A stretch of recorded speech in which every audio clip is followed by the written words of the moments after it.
오늘 우리는 열왕기상 13장을 함께 읽었습니다. 오늘 본문을 가지고 나의 관심사라는 말씀의 제목으로 함께 나눠볼 텐데, 지금 열왕기서를 이렇게 통독을 하고 있어요. 근데 제일 많이 하는 질문이 읽어도 모르겠대요.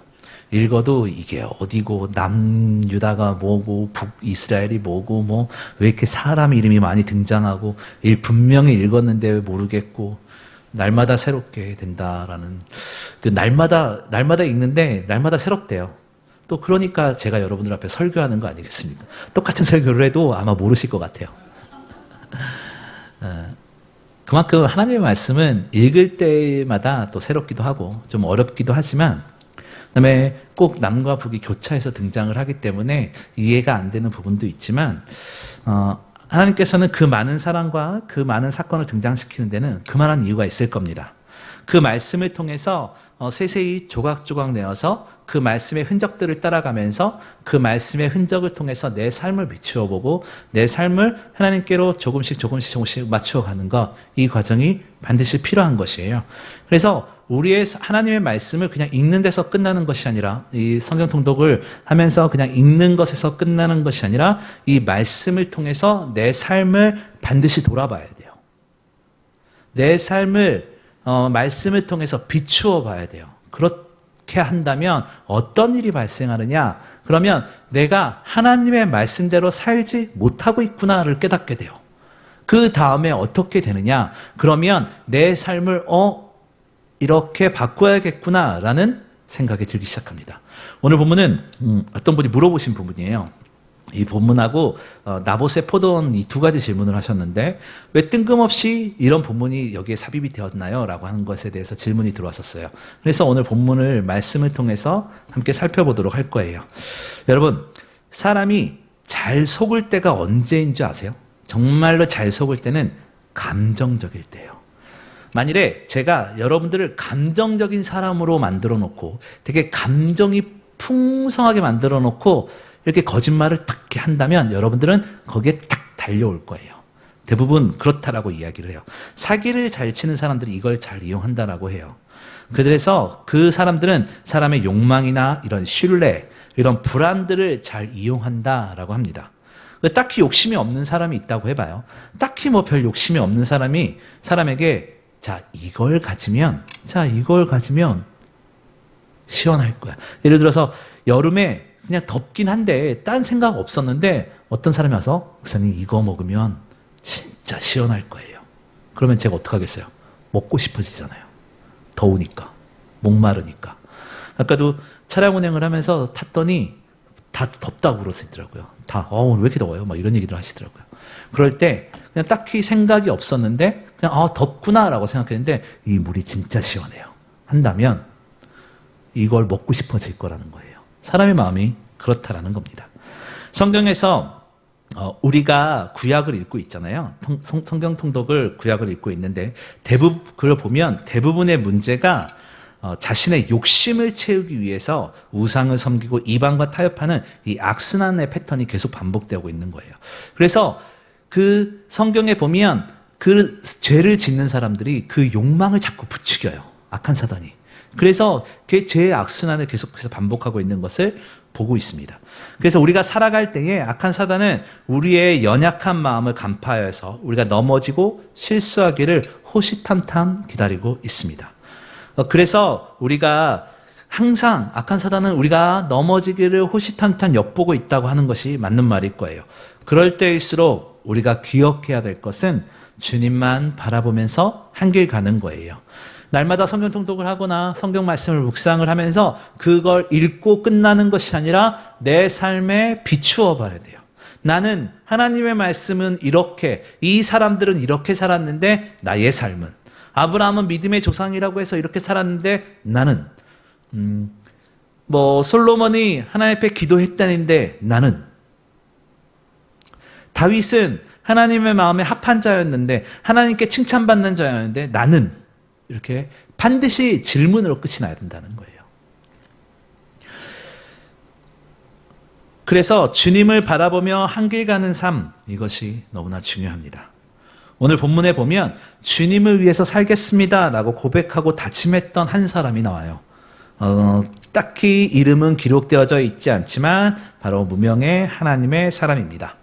이 사람이 어떻게 실수하고 넘어지는지, 또 이 사람을 보면서 우리가 깨달아야 할 것이 무엇인지 함께 큰 은혜가 있는 시간이 됐으면 좋겠습니다.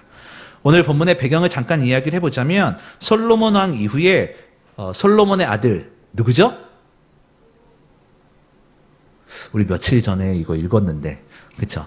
솔로몬의 아들 르호보암이 왕이 돼요. 이 르호보암은 되게 공포 정치를 이어가요.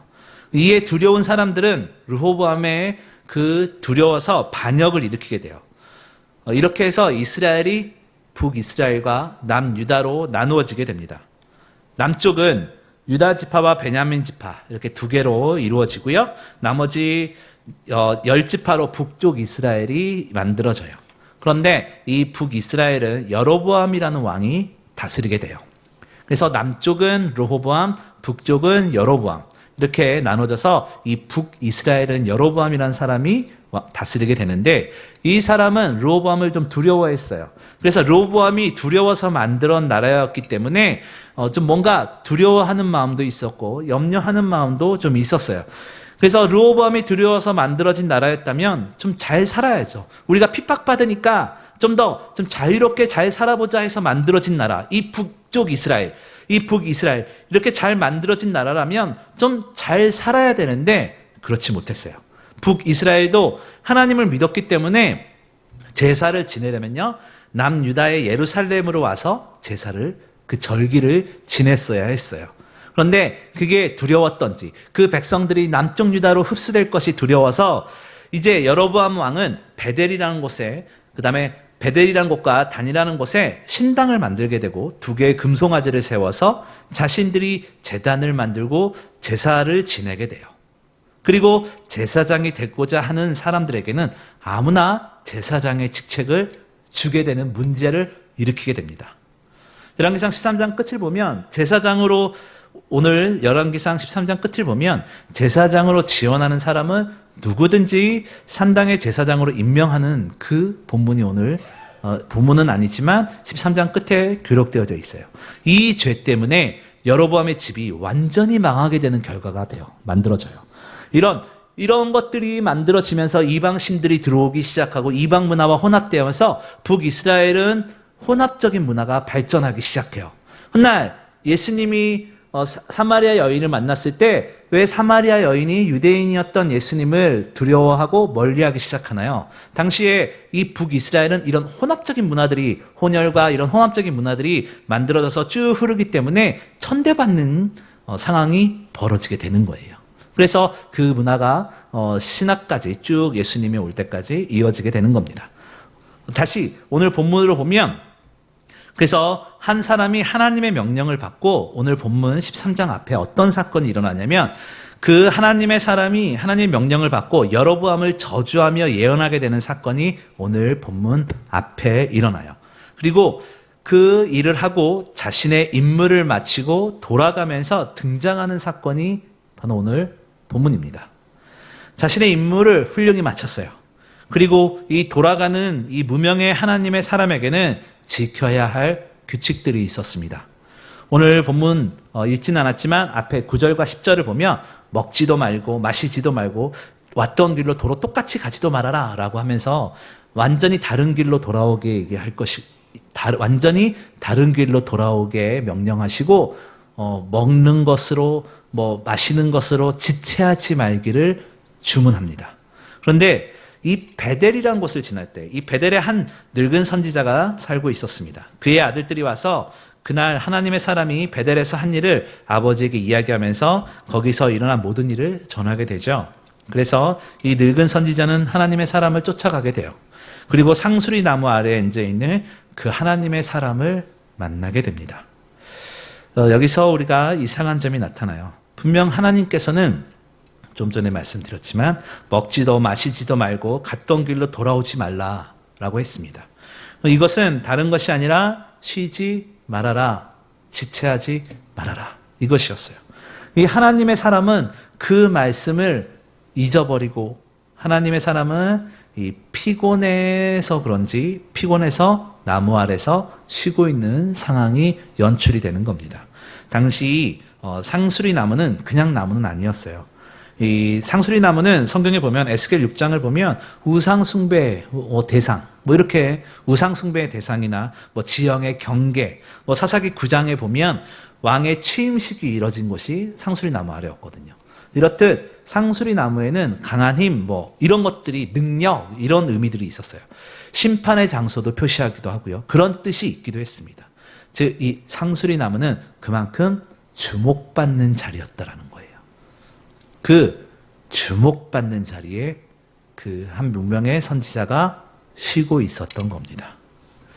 이 사람은 더 다시 이야기를 하자면 너무나 눈에 쉽게 띄는 곳에서 쉬고 있었다는 거예요. 하나님께서 먹지도 말고 마시지도 말고 왔던 길을 똑같이 되돌아가지도 말라라고 하셨는데 이 선지자는 눈에 너무나 잘 띄는 곳에서 쉬고 있었다 이것입니다. 이미 이 하나님의 사람은 하나님의 말씀에 순종하기보다는 자신의 기준의 생각에 괜찮겠지 하는 마음, 이 죄의 마음이 들어가 버렸던 겁니다. 하나님의 말씀에 움직이는 사람은 위험을 감수하고 살아가는 존재들이에요.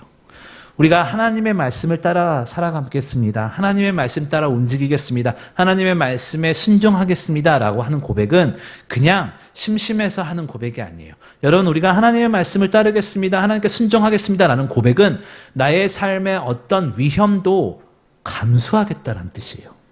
내가 하나님을 위해서 내 시간과 내 물질과 이런 것을 기꺼이 손해보겠다라는 다짐이에요. 그렇지 않겠습니까? 하나님 내가 순종할게요 라는 것은 하나님의 말씀에 따라가겠다라는 거잖아요. 예배드리는 것, 기도하는 것, 하나님의 말씀을 증거하는 것, 하나님의 말씀대로 살아가는 것, 내 의지대로가 아니라 하나님의 말씀대로 살아가는 거잖아요. 내 마음의 입장에서 보면 그건 손해잖아요. 왜냐하면 내 시간을 뺏겨야 되니까. 여러분, 이 시간에 제가 이 시간에 TV를 안 봐서 모르겠지만 더 재밌는 TV가 있을지도 몰라요. TV에서 어떤 프로그램이 끊을 수 없는 드라마 이런 것들 볼 수 있을지도 몰라요. 그런데 여러분 그 시간을 희생하고 이 자리에 오신 거잖아요. 그렇듯 우리가 하나님의 말씀에 순종하겠습니다. 하나님의 말씀을 따르겠습니다. 하나님을 따라가겠습니다라는 것은 위험, 손해 이것을 내포하고 있는 거예요. 그래서 우리는 하나님을 위해서 보는 손해, 하나님을 위해서 있는 위험들을 기꺼이 감수하며 살아야 되는 거예요. 그래서 하나님의 말씀 때문에 우리는 손해를 보고 때로는 생명을 잃어버리는 사람도 있죠. 오지에 나가서 선교하시는 선교사님들 그런 일들이 종종 일어나기도 합니다. 오늘 본문에서는 예루살렘에서 이 베델이라는 곳까지 한 20km 정도 된다고 해요. 그래서 힘들어서 잠깐 쉬고 가야지라고 할 수도 있습니다. 하지만 이 사람이 놓치고 있었던 것이 무엇일까요? 그것은 하나님의 명령이었죠. 기꺼이 손해를 감당하기로 약속한 사람이 하나님의 명령을 잊어버렸던 겁니다. 우린 때론 살아가면서 도저히 이해되지 않고 할 수 없을 것 같은 일들을 우리에게 명령하실 때가 있어요. 여러분, 수십 킬로를 걸어가는데 안 쉴 수가 있겠습니까? 먹지도 말고 마시지도 말고 처음에 왔던 길이 빠른 길이었고 사람들이 다니는 길로 왔을 텐데 다시 돌아갈 때는 그 길로 가지 말라는 것은 평탄한 길로 가지 말라는 거였어요. 여러분, 왜 평탄한 길을 놔두고 다른 길로 멀리 돌아가거나 험한 길로 돌아가라고 했을까요? 저는 이 본문을 보면 이 선지자 하나님의 명령을 보면서 그렇구나, 우리가 하나님을 만나고 하나님의 말씀에 순종한다는 것은 평탄한 길을 가는 것이 아니구나. 우리 특송에서도 했지만 폭풍이 몰아치는 그 가운데를 지나가는 것이 우리의 삶이겠구나. 그럴 때 우리가 기쁨을 누릴 수 있는 것이 무엇이겠는가? 주님과 함께하고 있음을 고백하는 것. 주님의 말씀을 기억하고 그 말씀에 순종하며 내가 하나님을 위해서 기쁨으로 손해보겠다라는 그 마음. 그럴 때 하나님께서 우리의 손해나고 상처난 마음을 채워주신다는 거죠. 그래서 이 선지자는 이 이름 없는 무명의 선지자는 가다가 쉴 수 있어요. 쉬었다 갈 수도 있고 그렇지 않겠어요?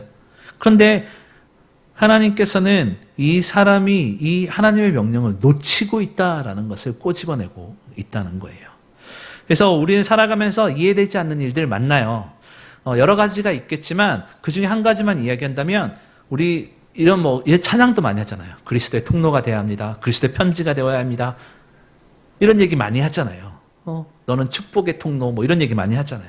아무리 생각했을 때, 제가 아무리 생각해봐도 우리가 향기 날 만큼 아름다운 삶을 살고 있는 사람이 몇 명이나 될까라고 생각을 했을 때 아마 거의 없을 거예요. 우리가 생각만으로도 죄를 짓잖아요. 우리는 얼마나 많은 죄를 짓고 살아요. 네. 가족끼리도 마찬가지고 친구끼리도 마찬가지고 하물며 우리의 모르는 사람은 어떻게 하겠어요? 아무리 생각해도 결점투성이들이 우리들인데 아무래도 못할 것 같은데 우리에게 그리스도의 통로가 되라 라고 말씀하세요. 우리가 우리 한 명 한 명이 얼마나 대단해서 세상을 바꿀 수 있겠어요? 얼마나 대단해서 무엇인가 대단한 업적을 남길 수 있겠어요? 그런데 하나님께서는 우리 그리스도의 향기래요. 하나님 이게 말이 됩니까? 라고 질문할 때가 있었습니다. 고린도후서 2장에 보면 2장 14절에 보면 하반절에 뭐라고 되어 있냐면 모든 것은 그리스도를 아는 냄새를 나타내신 하나님께 감사하노라 라고 사도 바울이 고백하거든요. 이게 무슨 말이냐면 그리스도의 향기가 나고 그리스도의 통로가 되는 것은 우리가 무언가를 해서가 아니라 하나님께서 만들어주신다라는 것이에요. 여러분, 우리는 하나님의 말씀을 보고 하나님의 뜻을 따라가기 위해서 절뚝거리면서 휘청하면서 때로는 넘어졌다가 무릎도 까지면서 팔꿈치도 까지면서 뒤뚱뒤뚱 걸으면서 인생을 걸어가지만 우리가 상처난 우리의 삶인 것 같지만 그렇지가 않대요. 하나님께서 우리와 동행하시는 것은 다른 것이 아니라 우리의 절뚝거리는 삶을 통해서 우리의 상처난 삶을 통해서 그리스도의 향기가 되게 하시고 그리스도의 편지가 되게 하신대요. 그것은 우리가 대단해서가 아니라 우리와 동행하시는 하나님의 능력이 우리의 삶에서 그리스도가 드러나게 하신다라는 거예요. 우리의 삶에서 예수 그리스도가 드러나야 된다라고 고백하잖아요. 이것은 우리가 뭔가 대단한 일을 해서가 아니라 우리가 하나님을 의지할 때 하나님의 말씀을 읽고 기억하고 묵상하고 따라 살려는 그 뒤뚱거리는 하루하루의 삶 가운데에서 하나님께서 그 뒤뚱거리는 삶에서 그리스도의 향기가 울려나게 한다. 그리고 그것을 모든 사람이 알게 된다라는 거예요. 그래서 우리는 삶으로 예수 그리스도를 드러내야 합니다. 라고 고백하는 거예요. 우리가 예수님을 인정하고요. 말씀의 삶을 살 때 하나님께서 우리의 삶에서 그리스도인의 향기가 나게 해주신다는 거 마음 가운데 새기시기를 바라요. 우리가 주를 위해 우리의 삶으로 나타낼 때 우리의 삶에서 그리스도의 향기가 나타나는 겁니다. 우리는 하나님의 자녀로 정해진 운명이 있습니다. 우리는 부름받았습니다. 그렇다면 우리의 삶에서 그리스도의 향기도 하나님께서 해주실 것을 믿고 따라가는 저와 여러분이 되었으면 좋겠어요. 우리가 절대 놓지 말아야 할 것은 하나님의 뜻에 그 명령 앞에 주저하는 것이 아니라 순종하며 사는 것, 내 뜻보다 주님의 뜻이 더 귀하다는 것을 믿고 의지하여 살아가는 것 잊지 말고 믿음으로 승리할 수 있는 저와 여러분이 되었으면 좋겠습니다. 좀 더 본문을 들여다보면요. 이제 늙은 선지자가, 이 베델의 선지자가 하나님의 사람에게 식사를 청하게 돼요. 그러자 하나님의 명령에 먹지도 마시지도 말라고 했는데, 그런데 우리가 유심히 좀 봐야 될 것은 이 선지자는 이 베델의 선지자와 식사를 못하는 것이 하나님 때문이다라고 오늘 본문 17절에 책임을 전가하고 있어요. 그냥 안 먹습니다. 싫다고 하면 끝인데 하나님 때문에 라고 말을 하는 거예요. 그래서 길게 상황을 설명하고 있는 거예요. 마치 나는 짜장면이 좋은데 짜장면 먹고 싶은데 사람들이 칼국수 먹자고 해서 뭐 할 수 없이 그래 칼국수 먹는 거야 이런 거. 이게 맞는 비유는 아닌 것 같아요. 어쨌든 얘기하고도 좀 이상한데 이 사람은 내가 밥을 안 먹는 것은 하나님 때문이야 라고 오늘 17절에 이렇게 말을 하는 거예요. 그러자 이 베델의 선지자가 거짓말을 해요. 나도 선지자인데 천사가 너를 집으로 데려가서 식사 대접하래 라고 하면서 18절에 이 속이는 말이 벌어집니다. 그러자 원하는 답을 기다렸다는 듯이 이 늙은 선지자의 집으로 가게 돼요. 여기서 우리가 볼 것은 단지 이 나이 든 이 베델의 선지자의 말이 너무나 설득력이 있어서 너무나 간절해서 이 유다의 선지자가 설득을 당했던 걸까요? 그렇지 않습니다. 이 유다의 무명의 선지자는 이미 먹고 마실 마음의 준비가 되어 있던 거예요. 그래서 자신이 듣고 싶었던 말을 해준 거예요. 이 늙은 선지자가. 이 베델의 선지자가, 이 무명의 선지자가 그냥 하나님께서 이렇게 하셨는데 먹지도 마시지 말라고 했는데 너무나 먹고 싶고 마시고 싶은데 근데 누가 천사가 그러는데 너 식사 대접하래. 오케이, 좋아. 천사가 식사 대접하라고 했으니까 가자. 이거였던 거예요. 듣고 싶은 말을 해줬다라는 것이죠. 이 무명의 유다에서 온 사람이 고민하거나 혹은 주님의 말씀을 다시 여쭈었다라는 흔적이 없어요. 하나님께서 먹지도 마시지도 말라고 했는데 이 베델의 나이 든 선지자가 천사가 식사 대접하래라고 했으면 하나님의 명령이 번복된 거잖아요. 그러면 다시 한번 물어봤어야죠. 근데 전혀 물어볼 생각하지 않고 자기가 듣고 싶은 말이었기 때문에 이렇게 이쪽으로 가게 되는 것이죠.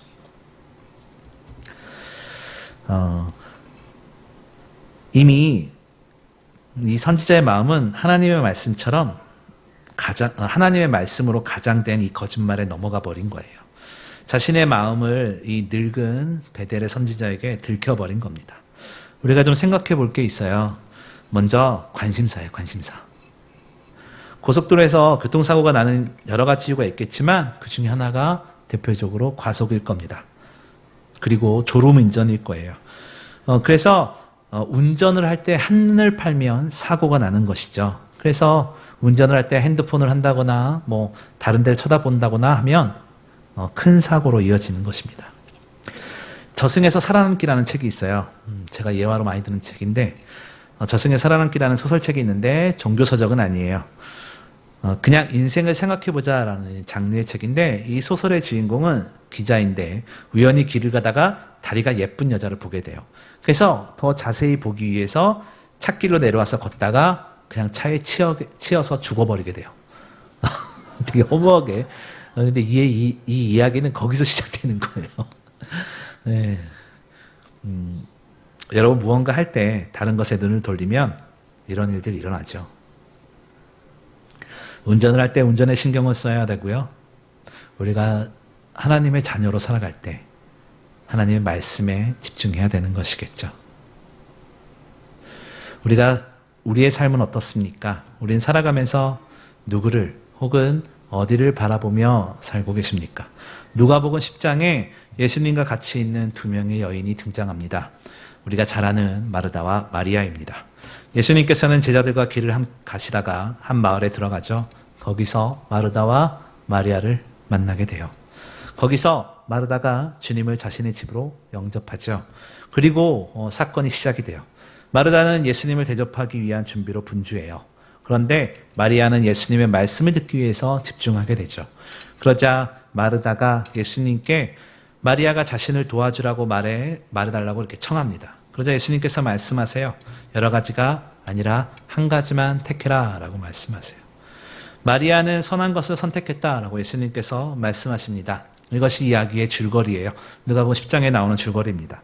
여러분 우리가 생각해보면 마르다가 음식 준비한 게 잘못됐나요?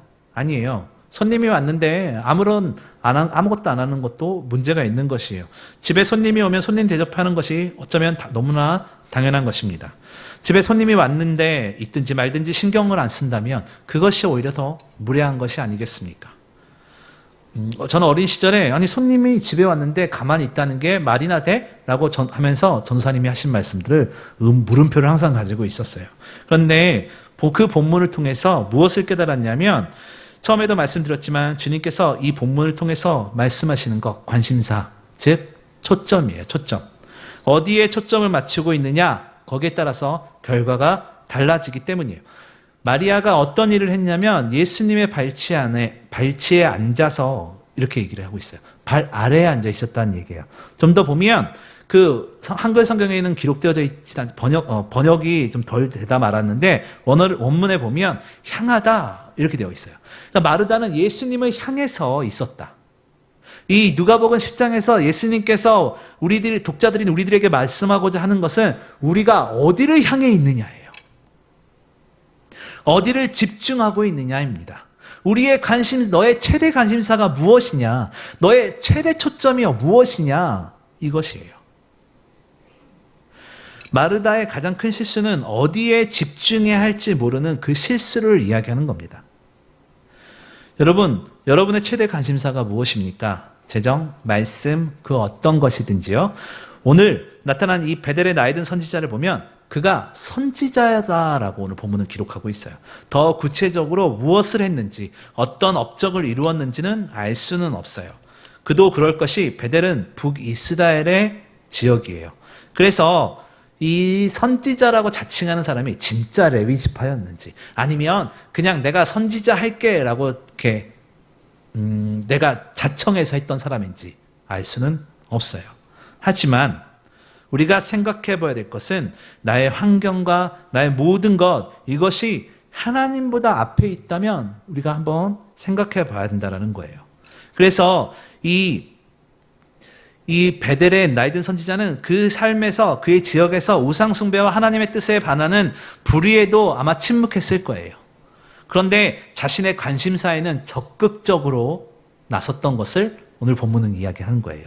북이스라엘이 아까도 말씀드렸지만 혼합적인 문화, 우상도 세우고 송아지도 만들고 원하는 사람이 제사장이 되고 그것에 그 불의에 대해서 꼬집는 것이 아니라 오늘 자신의 관심사만 쫓아다녔던 이 베델의 나이든 선지자, 이 모습을 보면서 우리는 우리의 관심사를 쫓아가는 것이 아니라 하나님의 말씀을 쫓아가야 된다는 거예요.